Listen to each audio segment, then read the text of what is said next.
path of getting a job and a mortgage, which leads to working every hour of the day just to earn enough money to retire at 67 and finally die. Let's be real for a second. Do you think that's how I make $67,257 per week?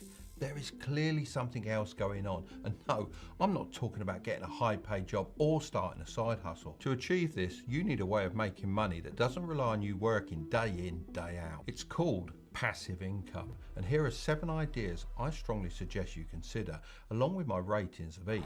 Idea 1. Invest in stocks. There's a bit more to this than just invest in the stock market and you'll make passive income. I mean, I can see why people might think this, because let's say you buy a share in a company and it goes up in value. Technically, you've generated some money without doing anything. But in order to actually get your cash out, you have to sell your stock. Some would consider this passive income, but instead, I just think of it as a bonus and not something to rely on. I consider passive income as nothing less than actual money flowing into your bank account every month without the need to sell the asset that's making you the money. That's why the only form of stock market investing I consider to be real passive income is dividend stocks. These are chunks of companies you can buy. Think Starbucks, Pepsi and McDonald's, and in return for owning them, you get a share of the profits paid directly into your pocket, as well as benefiting from the stock going up in value as a bit of a bonus. They're one of the easiest ways to make money on a consistent basis with absolutely no work. Well, that's as long as you pick the right ones to invest in. I strongly suggest you listen to this next part carefully so you avoid making any crucial mistakes. To help you sort the good from the bad, dividend stocks are ranked in a kind of social hierarchy. At the top you have dividend kings. These are stocks that have not only paid a dividend but actually increased it for 50 years in a row. Under that you have the dividend aristocrats. These are the stocks that have increased their dividends for 25 years. That's where the official definition stops. But I like to think of the stocks under this as dividend working class. Sure, some of them will eventually become aristocrats and kings. However, it's very hard to tell which ones will make it. I'd be very cautious with these, as a lot of people get drawn in by companies offering extremely high dividends. I can understand why, but remember, as much as it's about the amount of money you're being paid, it's also essential that it's sustainable long term. So you can easily compare these 7 ideas. I'm going to rate them in 3 different categories. Firstly, how much time does dividend investing take? I'll rate this a 1 out of 5, as all you have to do is download an investing app, deposit some money and buy a few dividend stocks. Look, this isn't financial advice, but some apps I'd recommend are Moomoo for the USA and Lightyear for the UK and Europe. Apps like these often give out free stocks for joining, so if I find any, then I'll pop them down in the description below. Secondly, how much money do you need? I'll give this a 5 out of 5. As it's so quick to do, the trade-off is that you need a lot of money invested to make a significant income. Thirdly, how easy is it to make $100 per week? This also gets a 5 out of 5. Let's do the maths. As dividends are calculated on a yearly basis and are paid out at the end of each quarter, let's first work out how much money you need per year, which is pretty simple. There are 52 weeks in a year, so let's multiply that by 100, which gives us $5,200. Now let's say we invest in one of my favourite companies, Starbucks, who currently pay an annual dividend of 2.4%.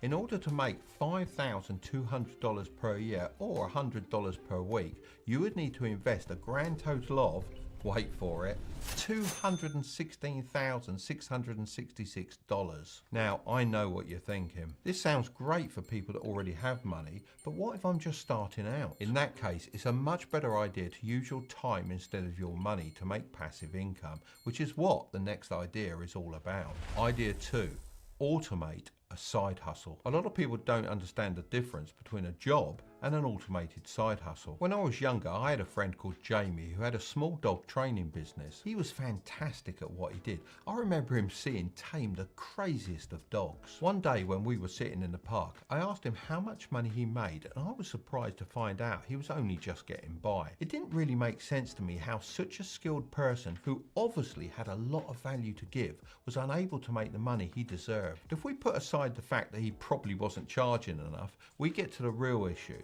which was the business model. He only had a limited amount of hours he could sell and dogs he could train.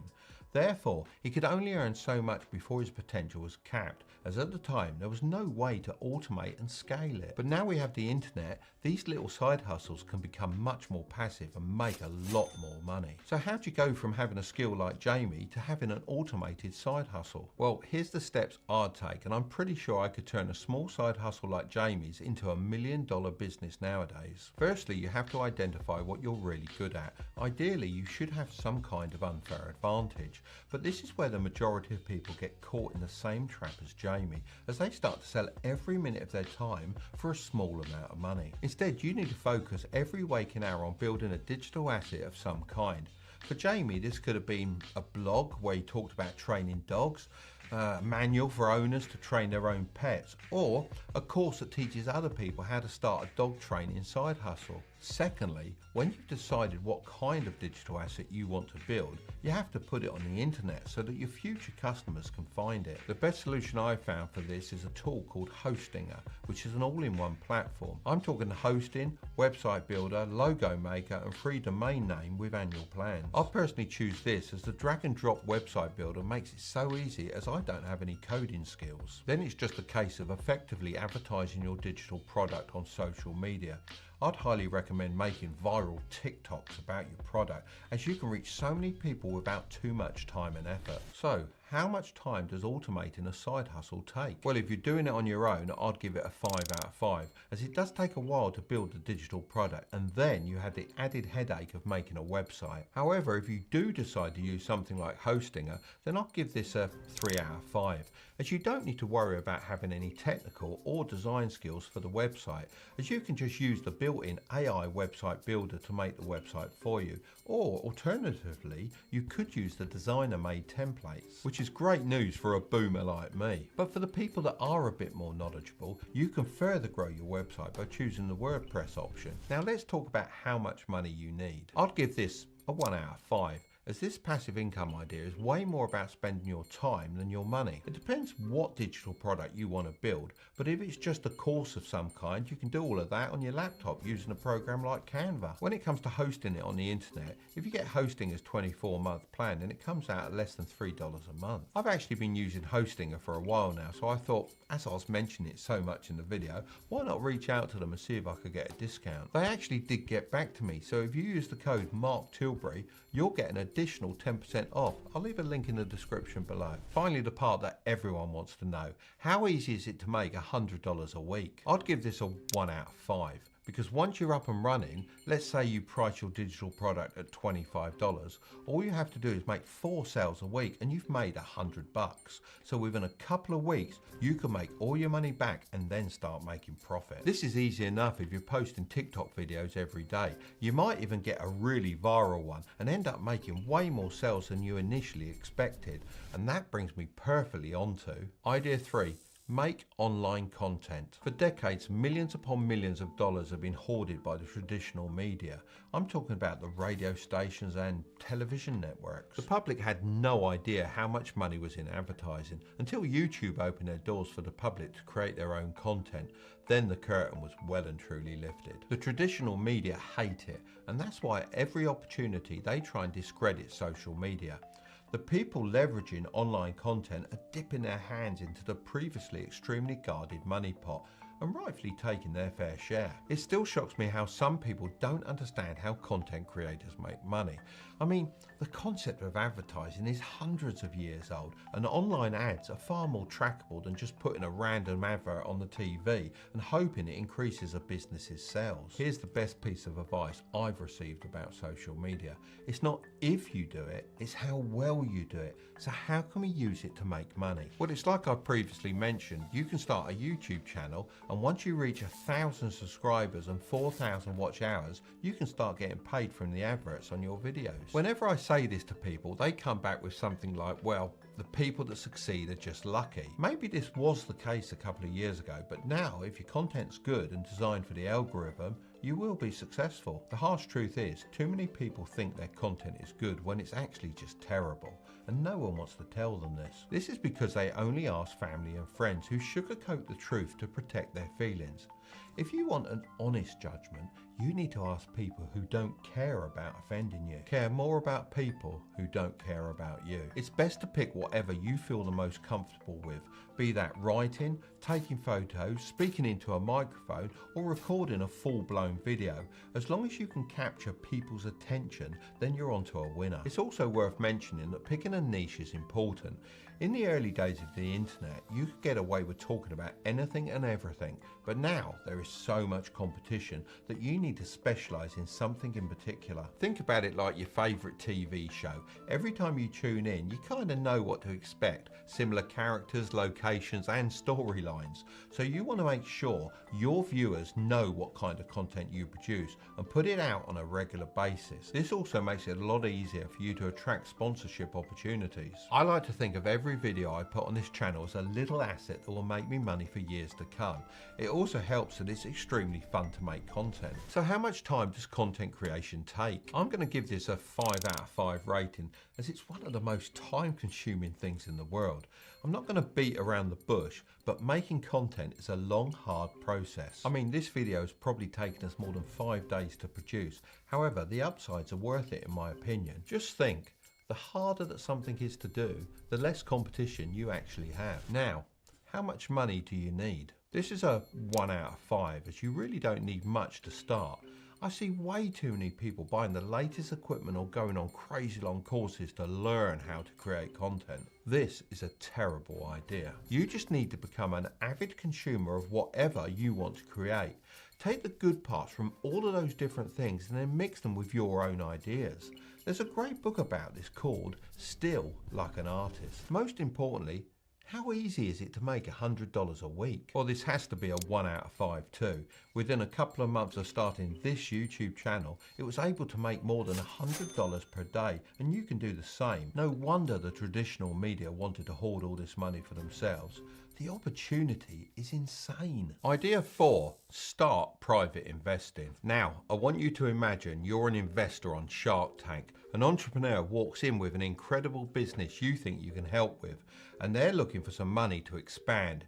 You have the opportunity to get in on the ground floor of this business. Are you going to take the risk? How about if you're having a conversation with a family member and they share their plan for a world-dominating business and they just need a small amount of money to start? If you answered yes, then private investing could be for you. Your first step is deciding which kind of private investor you are. There are 2 main types, sharks and angels. Some stay angels and some morph into sharks, but it'll help you to know the difference. Angels often invest in businesses run by friends and family. They often don't have lots of money nor an interest in taking control of the business. They're generally seen as nicer and more forgiving, hence their name. On the other hand, sharks may invest small amounts of money but have deeper pockets. They may also seek a controlling interest at the start, as they're confident their expertise can make the business more profitable and therefore grow their investment. I'm personally more inclined towards the shark end of the spectrum, as I like to have as much control over my investments as possible. But whichever private investment strategy you pick, you can also combine it with content creation. Believe it or not, the actor Ryan Reynolds is a great example of this. He's one of the smartest people on the planet right now, and I'm not exaggerating. He's extremely good at playing the everyday guy, but under the mask, he's a business-savvy venture capitalist with many multi-million-dollar exits under his belt, giving him a net worth of over $350 million. He finds interesting companies, offers to buy a small percentage as an angel investor, uses his social media to drive up the value, and then when the company sells, he gets a huge check for tens of millions of dollars, and this is almost all passive income. It's genius. Now, of course, Ryan is a worldwide star, but you can replicate this strategy on a smaller scale and use it to make a lot of passive income. I mean, even if you could replicate 1% of his success, that would give you a net worth of $3.5 million. So how much time does private investing take? I'm going to give this a 2.5 out of 5, as it takes a while to find a business that you really believe is worth investing in. Don't just jump into anything. Take your time and carefully consider if you can see that business being successful in the future. You also have to ask the entrepreneur how dividends will be paid and their ultimate exit strategy, as that's how you're going to get the majority of your money. The actual investing part doesn't take long, as it's just a case of handing over the money and being assigned your percentage of the business. Now, how much money do you need? I'm going to give this a 3 out of 5, as it really depends on the business that you're investing in. I've personally invested anywhere between $1,000 and $100,000. Of course, the earlier you get in, the less you're going to have to invest, but also the more risk you're taking. So you have to decide how much risk you're willing to take. If you do this, I'd also recommend making more than one investment, as I've often found that one good investment can make up for 9 bad ones. But importantly, how easy is it to make $100 a week? I'm going to rate this a 2 out of 5, as it really depends on your negotiation skill and how much you invest. I've invested $5,000 in a business and helped them to upgrade their equipment, as well as helping them grow their client base. I started making an easy $100 per week in dividends. The more value you can offer, the more you'll get in return, as you aren't taking money out of the entrepreneur's pocket, but instead helping to grow the pot of money for everyone. Idea 5, become an affiliate marketer. I remember when recently a big bank had a promotion. My son's girlfriend sent a sign-up link to all of her friends, letting them know if they downloaded the app, they could get a free $10. She was shocked by the results. Every few hours, a new friend had signed up and thanked her for the free cash. Before she knew it, 30 of her friends had signed up using the link, and she'd hit the limit. But she wasn't just doing this out of the kindness of her heart, although she is a kind girl. She also got paid $10 for everyone that signed up, meaning that day she made $300 just sitting in the bed texting a few people. Just imagine if there wasn't a limit, she could have made far more. This is essentially affiliate marketing, but real affiliate marketing doesn't have a limit, so you can make as much as you want. It's considered to be one of the simplest yet most profitable ways to make money online, as it doesn't require you to have any extra skills or previous experience. All that's typically needed as an affiliate is a passion for your niche and strong persuasive skills. Think about all the products you love and maybe even use on a daily basis. The chances are that other people will also like those products, and you are the perfect person to sell it to them. Most big companies have an affiliate scheme, so all you have to do is go onto their website and do a bit of digging. If you can't find anything, then it's worth reaching out to them directly and asking if you can become an affiliate. There are also websites like impact.com, where you can see a lot of different affiliate schemes that you can easily sign up for. Now, you have to make some noise. You can do this by writing blogs, using social media, or posting reviews. You may have already seen this done on TikTok with those videos about Amazon products you need to buy. Every time someone buys through your link, you as the affiliate marketer receive a kickback and make a profit. But bear in mind, if you're doing reviews, you should actually purchase the product and test it. Using it over a period of time and reporting your findings will make sure your content is useful and genuine. One thing to keep in mind before you start affiliate marketing is to consider how you can provide value to your audience that exceeds what you get in return. So how much time does affiliate marketing take? I'm going to give this a 3.5 out of 5. I'm not going to lie, it's going to be hard to begin with, so it's important to have realistic expectations. While it is a great way to make money online, it's not a get-rich-quick scheme. It requires patience and a willingness to learn. It's totally understandable to feel discouraged if you don't see results right away, but keep in mind that success in this field takes time. You need to build trust with your audience and create valuable content for them. Now, how much money do you need? This gets a 1 out of 5, as you don't need any money whatsoever. That's assuming you already have a phone or a laptop you can use to access the internet and make your content. But how easy is it to make $100 a week? I'm going to give this a 2 out of 5. If we take the example of my son's girlfriend, she was kind of doing affiliate marketing without even knowing, and she managed to make $300 in one day. Of course, this wasn't very passive, as she was texting people. However, once you have your content up and running, it will do most of the heavy lifting for you. It's been reported that affiliate marketers earn an average of $66,029 per year passively, with earnings ranging from $35,000 up to $124,000. Idea 6.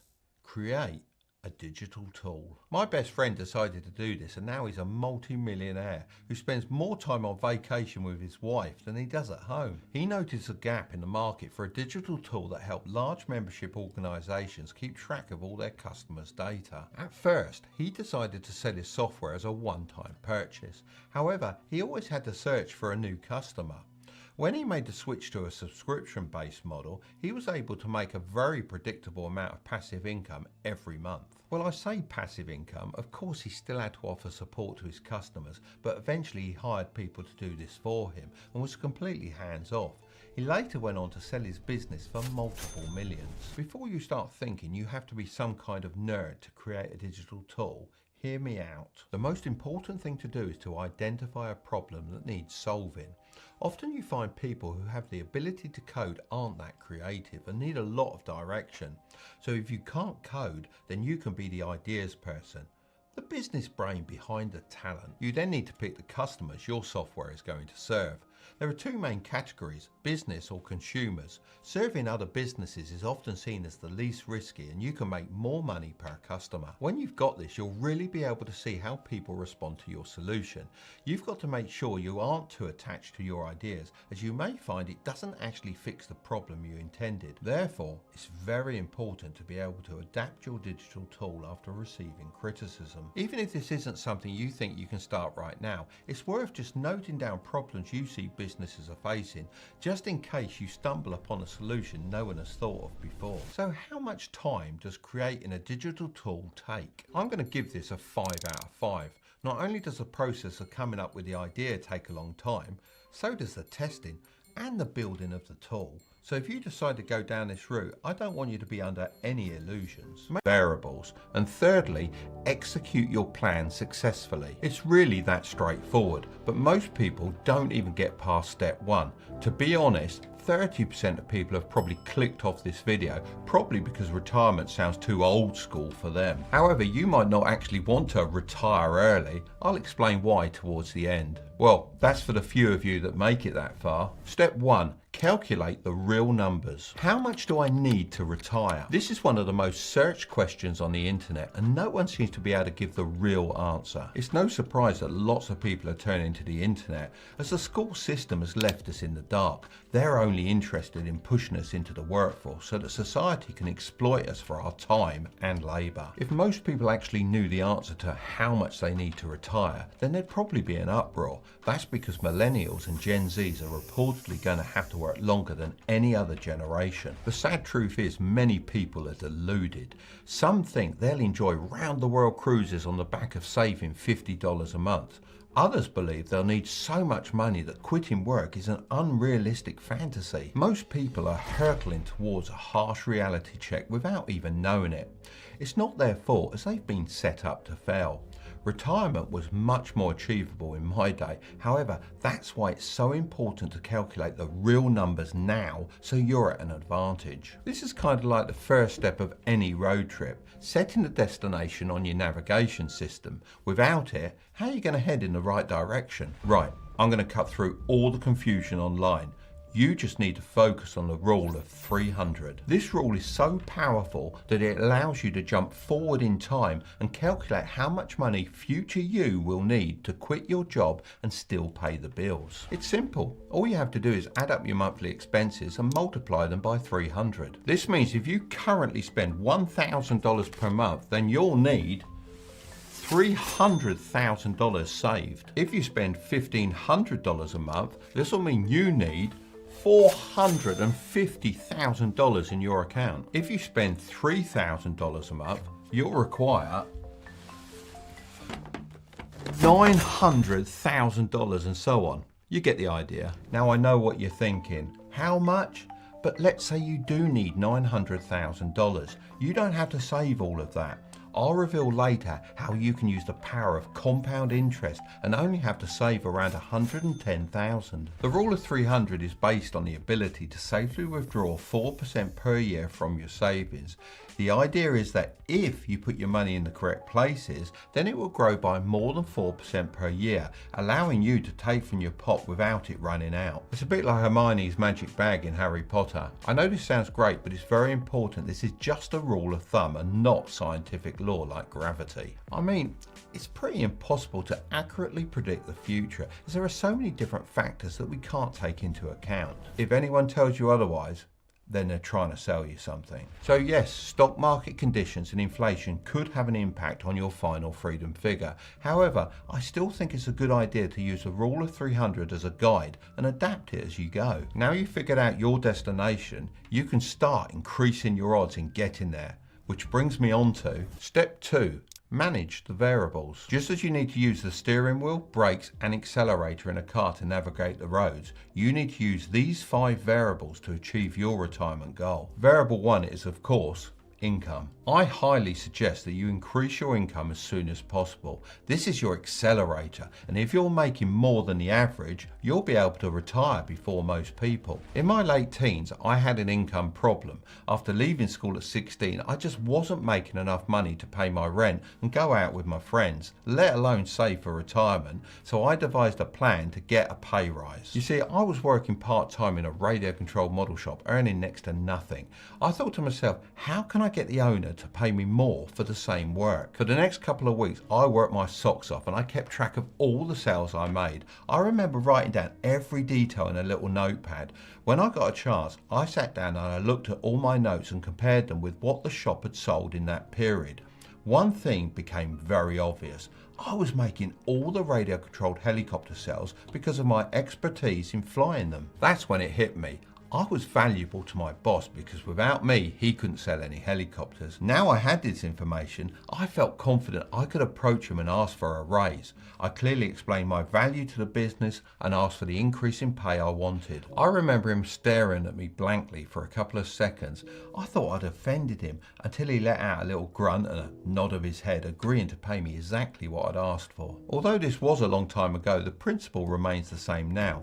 If you want to increase your income, then you need some kind of leverage. To have this, you need to become valuable. Maybe you could learn some high income skills such as sales and marketing, or alternatively, start some kind of side hustle. However, it actually doesn't matter how much you earn, it's all about how much you save, and that brings me on to variable 2, expenses. Even if you were accelerating at full speed in a Formula 1 car, if you had a massive parachute attached to your rear wing, then you aren't going anywhere fast. This is exactly what it's like having a good income with too many expenses. Look, I'm not one of those online people that's going to tell you to stop buying Starbucks and enjoying life. I think that's a pretty sad way to live if you like those things. This variable is more about cutting out the things you couldn't care less for. This is actually the perfect time to come back to the rule of 300. Let's say you spend $15 per month on Netflix. If we multiply that by 300, you'll see that you actually need $4,500 saved in your retirement pot to keep watching indefinitely. Well, this is assuming the price doesn't go up, which it most certainly will. Most people have little monthly expenses that they don't really care about as they seem so small.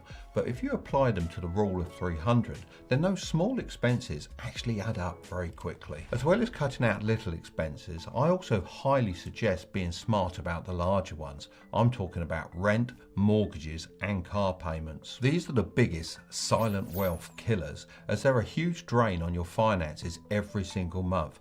But there are a few ways to get around them. The first is known as house hacking. This is when you buy a house and rent out part of it to a roommate in order to cover the mortgage. In America, you can also buy something called a duplex, which is 2 separate living accommodations in one house, allowing you to live in one side of the house and rent out the other. The next is rent hacking. This is simply renting out a house and then subletting individual rooms to different people to cover all of your costs. But before you start doing this, make sure to clear it with your landlord. The third is car hacking. This is when you buy a car that has lost most of its value already. Drive it around for a couple of years, then sell it for almost what you paid for it and repeat the process. If you successfully manage to drive down your expenses and still live a great life, then you can start thinking about variable 3, debt. A lot of people aren't going to like this one, but you need to master debt. Some people are totally against it, while others are way too reckless.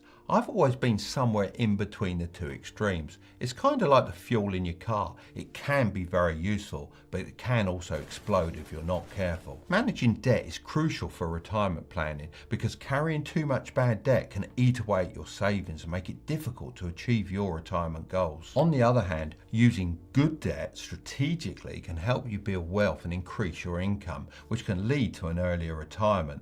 It's important to understand the difference between the two and make smart decisions about when and how to use debt. Put simply, good debt is when you borrow money to buy things that will make more money in the future, like buying a house and renting it out. Bad debt is when you borrow money to buy things you don't make any money on, like using a credit card to buy clothes, expensive holidays, or a car that you don't need. But here's the real kicker. In order to get good debt, you need to have a good credit score. And the best way to do this is to actually own a credit card. You can put little expenses on it and pay it off in full at the end of each month. This will mean you never pay any interest and build a good score for the future. But like I said, the only reason to have good debt is to buy assets, which brings me on to variable 4, investing. Investing is important for retirement because it can allow your money to grow faster than it would if you simply just saved it. It's kind of like the boost pads you go over when playing Mario Kart. With the right investments, your money can grow at more than 4% per year, which is the amount you can safely withdraw from your savings if you're using the rule of 300. I'm not a financial advisor, however, I've always invested consistently into the S&P 500, which is an index fund that includes the top publicly traded companies in the USA, which has historically averaged a return of 8% per year. I mean, if you were to invest $200 per month for 45 years, which equates to $108,000 at an average return of 8% per year, then you would have a total of $1,054,907. That's the power of compound interest. But where can you start investing? Well, it's a lot easier than it was back in my day, as you can do it all from your phone. There are various different apps. I'll leave some of the links down below. One of my favorites is Lightyear, and they are also kindly sponsoring today's video. Lightyear is looking to give every European low cost and convenient access to the world's stock markets, and they're really great at what they do. The app is super user friendly, making it perfect for both advanced and novice investors. Lightyear is available on mobile and web platforms, allowing for us. There are 40 money making books that have really stuck with me. So in this video, I'm going to condense all of these books into the core lessons that will actually make you rich. And no, I'm not just saying this, I have experience doing it. I've gone from absolute zero to making tens of millions, and I didn't make my money on YouTube like most people on here. I did it running real businesses. So I promise that the things I'm going to share with you today will take you from $0 to $100,000. 100,000 to $1 million, and $1 million to $10 million if you apply them correctly. Level 1, going from $0 to $100,000. First, you need to master your mind. I didn't come from a wealthy background, and during my youth, I vividly remember people saying the phrase, money is the root of all evil. Secrets of the Millionaire Mind explains how these phrases program us to believe that rich people are the devil. It took me a long time to rid myself of the negative feeling in my stomach when I thought about making money. If I'd have read this book sooner, it would have helped me realise this issue earlier. Once I got over this hurdle, I had to ask myself, what is money actually for? For me, the answer was freedom. The psychology of money puts it a little differently and says it's all about control, but I suppose the goal is the same, to be able to do whatever you want, whenever you want. It also touches on how there's a clear difference between the rich and the wealthy. Wealth is what you don't see. The car's not purchased, diamonds not bought, renovations postponed, clothes forgone, and first class upgrades declined. Unfortunately, many people don't even believe that they can become wealthy. I remember my school friends saying things like, I hope I can get an okay job when I graduate. They weren't even hoping for a good one. The magic of thinking big explains that people are setting their finish line too soon and therefore never have a shot at being successful. While I don't believe that thinking big alone will make you successful, it's certainly the first step. I always struggled in school and felt like a failure. Interestingly, when I left and started working in the real world, I found that I kept winning. This was probably because I chose jobs I had an interest in rather than learning things I didn't care about at school. The Winner Effect talks about actual studies to back up this phenomenon. The book discusses how positive correlation has been found between successful stock market traders and their testosterone levels. Furthermore, winning increases the testosterone receptors in your brain, which causes you to win more in the future. That's why it's important to set those achievable goals and get those little wins every day. I believe that my struggles in school and my strong drive for success had a positive impact on my life. They left me with no other option but to push forward. Think and Grow Rich tells the story about a great commander. Despite being outnumbered by a far superior enemy, he burned his army's own ships, leaving them with no escape plan. This forced his soldiers to fight with everything they had, resulting in a miraculous victory against all the odds. It just shows there's a big difference between wanting to succeed and needing to. Being comfortable is just as harmful as having an escape plan. During a chat with Andrew Tate, he referred to this as one of the Matrix's tools. Unscripted also presents this idea. The author argues that society aims to transform us into model citizens, which stands for mediocre, obedient, dependent, entertained and lifeless. Avoiding this fate depends on how well you can manage stress. The essence of success gives us a helpful perspective on this. The book mentions that all the water that forms a fog that's 100 feet deep and 7 city blocks wide can fit into a small glass.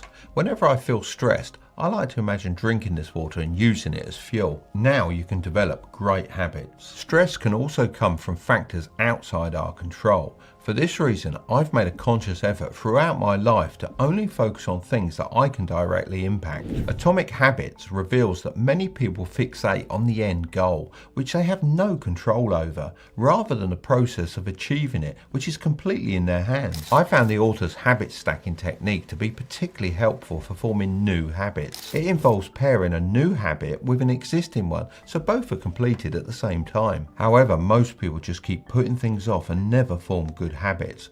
I know far too many people who just go through the motions without any direction, and before they know it, time has run out. The 7 Habits of Highly Effective People stresses the importance of always knowing where you're going and thinking about how you want to be remembered. I know this provides me with extra motivation, but this is only one part of the equation. The 12-week year suggests treating a year as 12 weeks to create a sense of urgency. This really hit home for me, as I know I work best under pressure. Although short-term pain is often necessary for long-term gain, it can be difficult to remember this when faced with challenges. The art of getting things done emphasizes the importance of not relying on your brain to remember all your tasks. Instead, capture them on a phone or a notepad. This way you can organize your tasks without getting them confused, and you can also be selective with how you spend your time. Essentialism reminds us that for every task we say yes to, we have to say no to many others. Therefore, it's important to value yes and not be afraid to say no. After adopting these habits, you should start building high value skills. I've previously said that I don't like the advice, follow your passion. However, So Good They Can't Ignore You takes it one step further. The author interviewed many people who loved their jobs. He found that most of them didn't initially have a passion for their work. Rather, as they improved, their love for their work grew. So what skills should you start building if you aren't necessarily following your passion? The Unfair Advantage suggests that to succeed in an unfair world, you need to play to your natural strengths. Find what you're better at than most people and lean into it. However, it's no longer enough to just possess high value skills. Artificial intelligence is rapidly replacing many jobs. I'm using it more and more in my various businesses to complete simple tasks. That's why the ideas shared in Mastery are more important than ever. My main takeaway was that you need to develop a unique stack of skills that is nearly impossible to replicate. Still Like an Artist echoes this point when it suggests to copy from multiple inspirations until you have a mix that is truly original. Having this unique skill stack will give you the ability to earn a high income. However, that still won't mean you can build wealth wealth without understanding the basics of personal finance. When I was younger, I had a mentor named Dave who taught me about how the rich manage their money. The biggest lesson I learned, which is also shared in Rich Dad, Poor Dad, is that everything we buy is either an asset or a liability. To figure out which one it is, we simply have to ask ourselves, is it putting money in our pocket or taking it away? Of course, if you want to be wealthy, the aim should be to buy as many assets as possible, but lots of people don't see the value of investing. Let me ask you this, would you rather have $3 million now or a penny that doubles every day for 31 days? The correct answer is the penny, because it actually turns into $10.7 million. The compound effect uses this analogy to demonstrate the power of investing and gaining compound interest. Once most people get their head around this, they get very excited but end up jumping into the markets without really understanding anything. That's what happened in the pandemic. Everyone thought they knew what they were doing, but it was just a massive bubble waiting to burst. That's why I've always followed the principles laid out in the Little Book of Common Sense Investing. It states that trying to beat the market is a losing game. Instead, you should own the entire market. You can do this by investing in something like the S&P 500 or a broad market index fund. Interestingly, over a 35-year period, only 1% of mutual funds could beat the market by 2%. This means that index funds are a clear choice for the average investor. Although, as I do find them pretty boring, I also like to invest in more interesting stocks with a smaller part of my money. Whenever I do this, I keep in mind that the market is irrational. As the intelligent investor puts it, you should imagine a person coming to your door every day called Mr. Market. One day he may offer you $2,000 for your stock and the next only $500, even though the company may be doing better than ever. This is because the price of the stock is based on demand and not the actual real world value. I only buy stocks if I'm prepared to ignore what Mr. Market says for a long time. Another phrase I live by is, if you love the store, chances are you'll love the stock, which was shared in One Up on Wall Street. This means if you've got a lot of experience of a company or product, you might actually have a bigger advantage than the pros when it comes to investing. Before we get to the next level, I have to make one thing clear. Reading books on investing can provide you with theoretical knowledge, but to truly succeed in investing and build wealth, you need to put that knowledge into practice. So if you are going to invest, you need to make sure that you're using a tool that provides you with all the necessary information to make informed decisions. This is where today's sponsor Moomoo comes in. If you're interested in building wealth, then you're really going to want to listen to this. It's a powerful investing platform founded in Silicon Valley with over 20 million users worldwide. You can trade stocks straight from your laptop, iPad or smartphone, whether in the United States, Australia or Singapore. You also don't have to worry about commission fees and account minimums. I personally really like the free tool they offer, which allows you to see what famous institutions are investing in and what sectors are performing best. As a beginner, you can also practice your trading ideas with a demo account before entering the market. If you sign up today using the link in the description, you can receive up to 15 free stocks, each worth between $3,000 and $2,000. That's an amazing deal. These free stocks can help you start building your investment portfolio right away. Level 2. $100,000 to $1 million. Now that you've fixed all your internal beliefs, to make the next leap, you'll need to know how to generate more value than you can from just selling your time. We're taught to go to school, get good grades, and then get a high-paying job. However, when you do this, your earning ability is capped. Cashflow Quadrant outlines 4 distinct ways to earn money. E for employee, S for self-employed, B for business owner, and I for investor. Business owners and investors have the advantage of using other people's time and money to build their wealth. That's why it's crucial to move to the right side of the quadrant if you want to become rich. But what does it really mean to be rich? Well, the 4-hour work week explains this best when it says that relative income trumps absolute income. To understand this statement, let me ask you a question. An investment banker earns $500,000 per year working 80 hours a week. On the other hand, an e-commerce entrepreneur earns $40,000 per year but only works 4 hours per week. Who's richer? If we look solely at absolute income, then the banker is clearly making more money. However, if we consider the time worked, The banker earns $120 per hour, whereas the entrepreneur earns $200 per hour. To take it one step further, the entrepreneur can actually already live the retired life that the banker dreams of, as he can operate from anywhere in the world. I'll take the entrepreneur route any day of the week. 0 to 1 states that the first step to starting a business is betting on a contrarian truth. This is the basis for most successful businesses. For example, Netflix had to bet on the fact that people wanted to binge watch TV shows at home, and Airbnb had to believe that people would be willing to stay in a stranger's house. For many people, the biggest hurdle is coming up with an idea. However, this is often easier than you might think. Disrupt You outlines an effective method, which is to write down 3 things that annoy you every day and think about how they could be done better. By doing this, you'll have 90 ideas to consider each month. When you have an idea, don't be afraid to share it with people that can help you.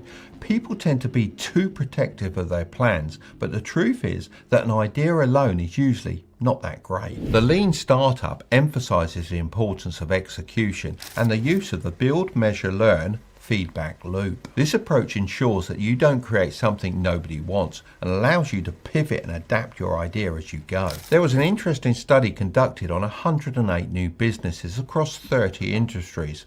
Out of these, 92 businesses chose to enter red oceans, while 16 adopted a blue ocean strategy. A blue ocean refers to a market that has little to no competition, while a red ocean is named so because of the fierce competitions between competitors. The study found that 39% of profits came from businesses in competitive markets, while 61% of profits came from those that used the blue ocean strategy. Furthermore, these businesses went on to dominate their industries for 10 to 15 years after launch. A good strategy for creating your own blue ocean is to become oversubscribed. Consider Ferraris. Many people want them, but not everyone can have one. Yet the people that run Ferrari aren't losing sleep over this, as they know that this scarcity keeps demand high and the car's highly desired. Every oversubscribed product has people who are willing to buy it but can't get their hands on it. When I'm driving up demand for my products, I always remember the core lesson from Breakthrough Advertising. This book is actually the most expensive book in the video.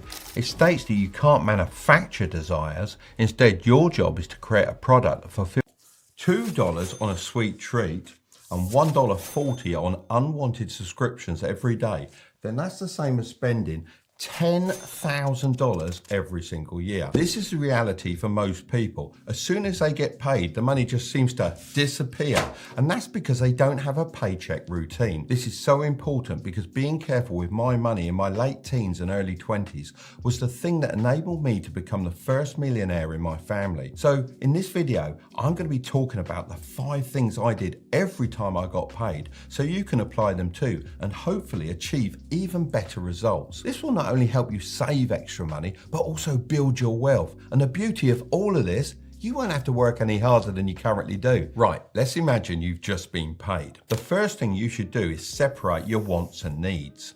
Believe it or not, this is one of the hardest things for people, even though it sounds simple. Especially nowadays, most people are used to such a high standard of living that they find it hard to cut down on their little pleasures. These might seem small and insignificant, but in the long term, these little pleasures are actually robbing you of your financial freedom. Even if you think this doesn't apply to you, I still want you to do this exercise. You might surprise yourself with the things you uncover that are draining your money. So, grab a pen and a piece of paper and split it into 2 columns. So you've got wants and needs. Now get some of your recent bank statements. It's probably best to get around 6 months worth and start highlighting all the things you repeatedly spend money on every month.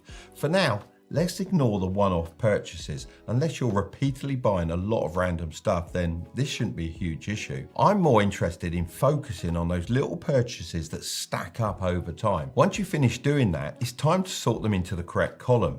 Needs should be things like rent, insurance, bills, and other utilities. The rule is, if you can survive without them, then it's not a need. Your wants should be all the fun stuff like nights out, restaurants, bowling, golf, whatever floats your boat. Once you've completed both sides, then it's time to figure out how much each column costs per month. Let's start with needs. Let's say your rent, insurance, bills, and utilities add up to $1,200 a month.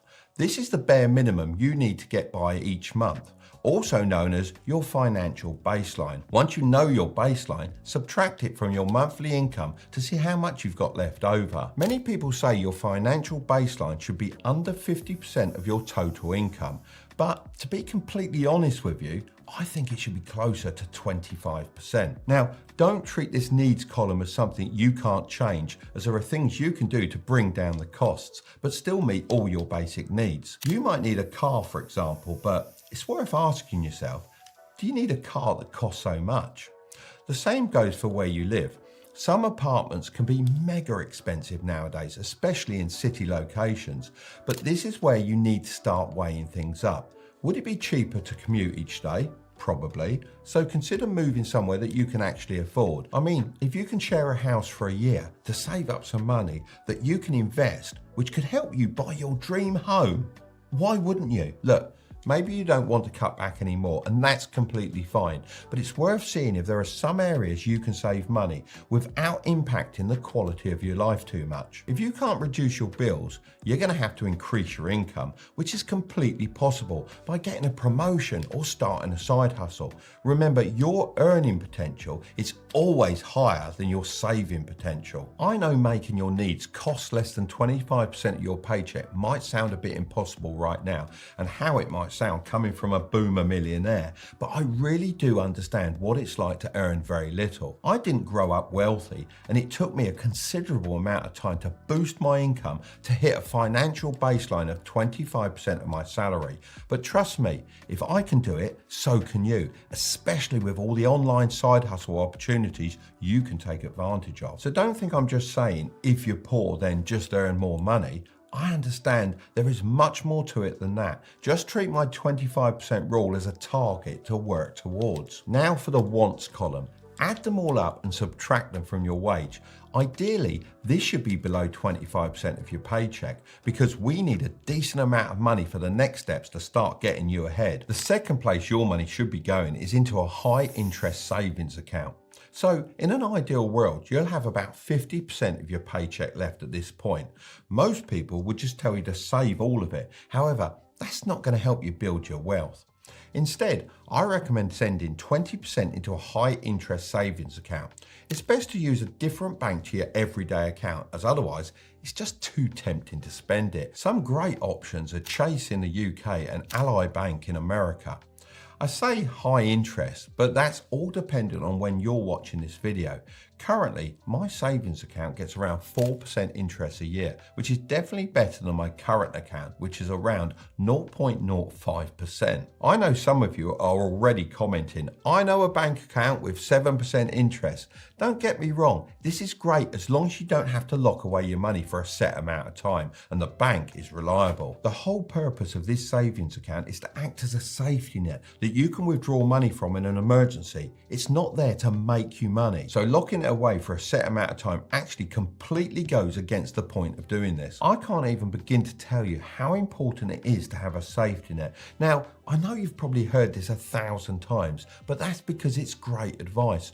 Life isn't smooth sailing, and at some point, an emergency will come your way. This pot of gold will always be there for you when you need it. So say you got sick and couldn't work, or the car broke down, you'd be able to cope with this situation just fine. I must reiterate that this money is only to be used in serious situations and not just something to dip into when you're running low and want that extra pint of beer. It's just shocking to me, as of May 2023, 1 in 5 Americans have no emergency fund at all. So if something went wrong, which it will, they have no way of coping with it and would most likely have to take out a loan, which most of the time ends up with them paying crazy interest rates and falling even further behind. So how much should your emergency fund be?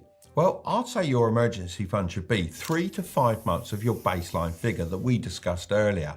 Even better if you can stretch that to 6 months. So once you've put by 20% of your paycheck for enough months to hit this figure, then you can allocate more money to the next places we're going to be talking about. In an ideal world, you should have 30% of your paycheck left by this point. So where should you put the rest? Well, next is the only place you'll ever get a guaranteed return on investment. Let me explain. Normally, if someone tells you they can make you a guaranteed profit, then I'd say, run away as fast as you can. It's normally the grifters feeding people this garbage. However, in this instance, it's 100% true, as I'm talking about paying down your high interest debt. I mean, why bother investing in stocks for a possible 8 to 10% return when you can have a guaranteed 25% return by paying off the debt that's constantly eating into your wealth every single day? It's kind of like someone asking you what the best foods are to eat and exercise routines to follow, while knowingly having a parasite inside their body sucking away all the nutrients. Of course, a doctor's main priority is getting rid of that parasite, as it's pretty much guaranteed that you'll feel better. So if you have high interest debt, then I'd recommend putting the remaining 30% of your paycheck towards paying it off. There are two really common methods that you can use to pay down your debts. The first way is the avalanche method, and this is the most logical way to tackle debt because you pay off the debt with the highest interest rate first. So let's see how this will work in the real world. Imagine you've got 3 different debts. Debt A is for your credit card and it's $5,000 with an interest rate of 20%. Debt B is a loan from your family of $1,500 with no interest rate. And Debt C is a car loan for $2,500 at an interest rate of 15%. If you decide to pay $500 per month towards your debts using the avalanche method, this would firstly all go towards Debt A until it's paid off, as it's the highest interest rate. This would take around 13 months and you'll end up paying $515.22 of interest. After this, your $500 payments would go into Debt C and it would take a further 5 months to pay off that, which would include $98.13 of interest. Then it would finally be time to attack Debt B, as your family are probably getting a bit impatient for their money. This would take 3 months and obviously you'd pay no interest. So with the avalanche method, you'd be debt free in 21 months and pay approximately $613 in interest. The second option is the snowball method. This is the psychological way to tackle debt because you pay off the smallest debts first. The thinking behind this is it makes you feel like you're making faster progress. So you'd pay Debt B first, followed by Debt C, and then finally Debt A. However, if you use this method, it would take you around 23 months and cost approximately $1,700 in interest payments. That's 2 months and over $1,000 more than using the avalanche method. So if you can stick to the logical approach, it'll be worth it in the long run. Once you finish building your safety net and paid off any high interest debts, you can put that combined 50% towards growing your wealth. That's why place number 4 is a tax advantage investing account. When you get your paycheck, income tax gets taken out of it right away. Go to the store and buy something and you'll run into sales tax. If you own a property, you'll pay property taxes every year. Even when you invest and eventually make a profit, you'll be hit with capital gains tax. Unfortunately, I can't help you with most of them, but luckily there's a legal way to avoid paying capital gains tax on your investments. If you're in the UK, you're going to want to get yourself a stocks and shares ISA, and if you're in the US, you should get the equivalent, which is a Roth IRA. They both have different rules, which I've discussed in past videos, but the bottom line is, both these accounts allow you to invest without worrying about taxes. If I were you, I'd put 35 to 40% of your excess money into one of these accounts and invest it in a low-cost index fund like the S&P 500. Over the years, this has made me on average around about 8 to 10% tax-free per year. Of course, I'm not a financial advisor and this shouldn't be taken as financial advice. Stocks can go down as well as up, so it's important to understand the risks involved. Just imagine if you invested $250 per month, then assuming an 8% average annual return, you'll have $1.3 million in 45 years' time, completely tax-free. Feel free to head over to the Compound Interest Calculator website to do the maths for yourself. I understand it's a pretty slow way to build wealth. However, if you're consistent, then historically it's proven a very successful strategy. One of my favorite investing platforms is Trading 212, as they offer a stocks and shares ISA. Since I was planning to talk about their app anyway, I reached out to them to see if they'd be interested in sponsoring this portion of the video. They agreed and are also offering a free fraction. There'll be too much competition in the online space. Well, teenagers have an advantage as they understand the online world better than anyone else. It's just second nature. But Mark, I don't know what to do. Well, that's why I'm going to be revealing the 7.5 best paid online jobs for teenagers. And this isn't any old list. For each one, I'm going to provide a real life example of a teenager currently killing it in that job. Job 1 is an advertising deal broker. Teenagers doing this job earn as much as $100,000 to $120,000 per year. In 2021, I bought a Tesla Model 3 and I set myself a bit of a challenge. I wanted to see if it was possible to use lots of different side hustles to earn back the price of the car. One of the ideas my son and I came up with was to get it wrapped like a race car, which would involve securing paid advertisements. At this point, we received a cold email from a teenager called Christian, completely out of the blue, who said that he was able to secure the sponsorship we required for a 30% commission. Christian managed to get an offer of $30,000 on the table. Had we accepted this deal, he would have made a sweet $9,000 for essentially matching us with the brand and acting as the middleman. In the end, Curtis managed to secure a different deal with Public.com, so we went with them. However, Christian has managed to secure many of these deals in the past. That's why we can still offer you a free stock worth all the way up to $1,000 from Public with the link in the description. Christian told me that the best way to be successful with this job is to make friends in the right places. He described it a lot like a jungle, where one branch would lead to the next one and so on. Once you start working with one big company, it becomes a lot easier as you can reference them as a past client and therefore demonstrate that you have experience in the areas that they require. So how does he do it? He uses different software to get the email addresses of influencers and just fires off messages until he gets a bite. Then he evaluates the needs of the clients that contact him back and runs a similar campaign focused on reaching out to brands on the influencer's behalf. It kind of reminds me of the book How to Win Friends and Influence People, where Dale Carnegie talks about sending mail to powerful people and getting replies, only the modern day version. If we learn anything from Christian, it's the power of a good reference and relationships. Always do your best work because you never know where something might lead in the future. Job 2 is a Discord community manager for Web3. These teens make more than $70,000 a year, depending on their multitasking ability. When it comes to marketing for Gen Z, community is everything. Every brand under the sun is trying to build a community around their product. This is actually the main reason why Gymshark have set up their first store in London. The real purpose of this store needs to be to really cultivate the Gymshark community and connect with people.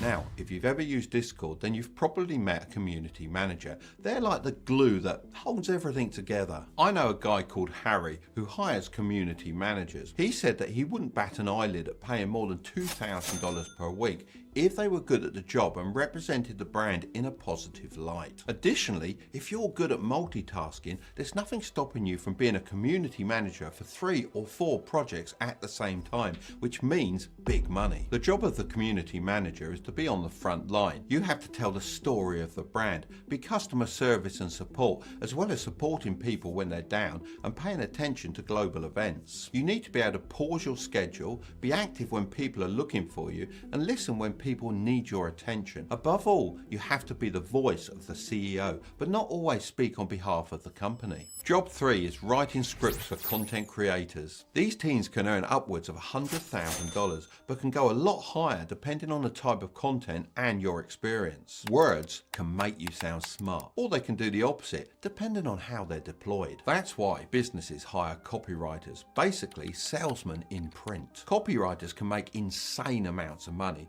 I'm talking over $500 an hour in many cases. It all depends on how good you are at making connections, your skill with words, and how fast you can write. Some charge as much as $50,000 for just one web page. You may be thinking, why so much? Well, it's all about value. If you charge $50,000 for a web page and it results in a business monthly profit going from $200,000 to $400,000, wouldn't you say it's worth it? It's all about leverage, making rich clients even richer, then asking for your slice of the pie. And it's not just websites either. People need quality writers for all sorts of things. Everything from TikTok scripts to threads on Twitter. Content is king, and the magician behind all of this is often the writer. I know a guy named Adam. He started off writing blog posts about his travels to earn passive income and live anywhere in the world. This later led him to working as a copywriter for large influencers. He followed the same strategy as Christian, got one client, which led to another, and so on. He told me when he offers a service, he always tries to be exclusive and do it in a way that no one else could. There's always going to be someone cheaper than you, but not always someone more expensive. Find the client who can afford to pay the premium, then learn to offer a world-class service. Job 4 is a SaaS software coder. These teens can earn between $60,000 and $80,000 a year. A guy called Sam King came on my podcast, Strike It Big, and explained how he built a multi-million-dollar business without ever having a normal job. Instead of building a traditional business, he decided to build a SaaS company. This stands for Software as a Service. Just think of how many online tools you use on a daily basis. I know I love Notion, MailChimp, Photoshop, and many. Start investing all over again, I'll do things a little bit differently. So if you can follow all 5 of these steps, then you'll be well ahead of me when you get to my age. Step 1. Adjust your risk tolerance. In hindsight, I realised that I may not have taken as many risks as I could have during my younger years. The reality is that in your 20s, you typically have more time than money. This means that any risks you take have minimal downsides compared to those that have families and a mortgage. This is the time to build your empire, so being scared of taking risks is actually the most dangerous thing of all, as it means you'll fall short of your full potential. Of course, you should do everything in your power to swing the odds in your favour. However, you won't be able to eliminate risk entirely if you want to become wealthy. There is still going to be some risk in every opportunity, as nothing good ever comes easy. When times are hard, people are much more likely to let that little bit of doubt get inside their head and talk them out of whatever they want to do. I've seen countless friends say they're going to quit their job to start a business, but they never make that leap because they don't want to risk their comfortable income. When I'm judging whether or not to make an investment, I compare the potential risk with the opportunity cost of not taking that risk. Opportunity cost is what you give up when you choose one option over another. Thinking about this helps you make better decisions about how you use your resources. I'm not saying I always make the right decisions, but on average, I've come out profitable when I've used this tactic, and I also never want the thought of what could have been eating away at me. So the best way for you to grow your wealth is to take calculated risk with your money and use that time to grow your wealth faster than everyone else. Step 2, set it and forget it. I definitely should have automated my investments a lot sooner, as it forces you to prioritize your investments as the money is taken before you can spend it. This is when you arrange to have a fixed amount of money taken out of your paycheck or bank account every month and put into a predetermined investment. Investing $100 in an S&P 500 index fund is a good example of this. This will allow your wealth to compound over the years without you ever having to really think about it. This is a very straightforward process. First, determine how much money you want to save and from which account. Then go to an investment app and look for an automatic investment option and choose how you want to invest. They'll do all the paperwork. Once you sign off on the bottom line, the automated magic begins. In my experience, the majority of people that lose money when investing waste their time trying to pick the right stock at the right time. And if you've been watching my channel long enough, you'll already know that it's not easy to time the market. For me, investing is all about growing your money over the long term. ETFs allow you to invest in an entire market quickly and in a single transaction by tracking the performance of an index. You can choose to invest in specific regions like the top 500 companies in America with the S&P 500, the entire stock market, or even specific sectors like tech. Invest Engine is a Which recommended provider and is a platform that really resonates with me, as their entire focus is on long-term ETF investing. They offer ISAs, which are essentially fortified investing accounts protecting you from taxes. is, because no one likes the tax man. With ISA accounts, you can only invest £20,000 per year,